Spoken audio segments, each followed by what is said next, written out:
Imagine कीजिए एक ऐसी ट्रेन जो डीजल पे नहीं चलती, जो इलेक्ट्रिक वायर पे डिपेंडेंट नहीं रहती, जो पोल्यूशन के नाम पे केवल वाटर वेपर को रिलीज़ करती है।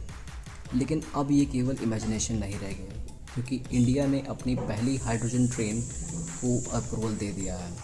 लेकिन सबसे बड़ा सवाल ये है, क्या ये hydrogen powered train Indian railway का फ्यूचर बदल सकती है? इंडियन रेलवे ने hydrogen fuel cell based train को ग्रीन सिग्नल दे दिया है और ये ट्रेन जिन सोनीपत रूट पे चलेगी और इस ट्रेन में करीबन 10 कोचेस होंगे। ये चीज़ क्लीन मोबिलिटी की तरफ बहुत ही बड़ा कदम माना जा रहा है और साथ ही अब भारत देश उन देशों की लिस्ट में आ चुका है जो कि हाइड्रोजन बेस्ड टेक्नोलॉजी पे काम कर रहे हैं। सबसे इंटरेस्टिंग पार्ट, हाइड्रोजन ट्रेन का इंजन कैसे काम करता है। ट्रेन के अंदर हाइड्रोजन स्टोर होती है और फ्यूल सेल के अंदर हाइड्रोजन और ऑक्सीजन रिएक्ट करते हैं, जिसकी वजह से इलेक्ट्रिसिटी पैदा होती है और वही इलेक्ट्रिसिटी ट्रेन को चलाने में मदद करती है। रिजल्ट स्मोक नहीं, कार्बन एमिशन नहीं, केवल और केवल वाटर वेपर।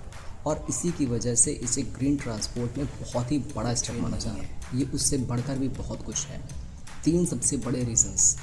सबसे पहली चीज़, पोल्यूशन कंट्रोल। ये बाकी ट्रेनों की तरह डीजल पे नहीं चलती जो कि पोल्यूशन क्रिएट करती है। ये हाइड्रोजन बेस्ड ट्रेन है जिसमें पोल्यूशन के नाम पे केवल और केवल वाटर वेपर आता है। दूसरी चीज़, फ्यूल इंडिपेंडेंस। ये डीजल पे नहीं चलती और ये हाइड्रोजन पे चलती है, जिसकी वजह से अगर देखा जाए तो फ्यूल पे डिपेंडेंस भी कम हो सकती है। तीसरा सबसे बड़ा रीज़न, टेक लीडरशिप। अगर इंडियन रेलवे ने इस ट्रेन को अच्छे से अडेप्ट किया और इसके लिए अच्छे से इकोसिस्टम और इंफ्रास्ट्रक्चर डेवलप हो सका, तो हो सकता है आने वाले समय में जितना भी ट्रांसपोर्ट है वो हाइड्रोजन पे डिपेंड हो जाए और इसीलिए इसे ग्रीन ट्रांसपोर्ट में इतना बड़ा स्टेप है। इसमें चैलेंजेस भी बहुत सारे हैं। सबसे पहला चैलेंज, हाइड्रोजन को प्रोड्यूस करना, उसको स्टोर करना और फिर लार्ज स्केल पे अफोर्डेबल बनाना इजी नहीं है। इसके लिए इंफ्रास्ट्रक्चर की भी ज़रूरत पड़ेगी।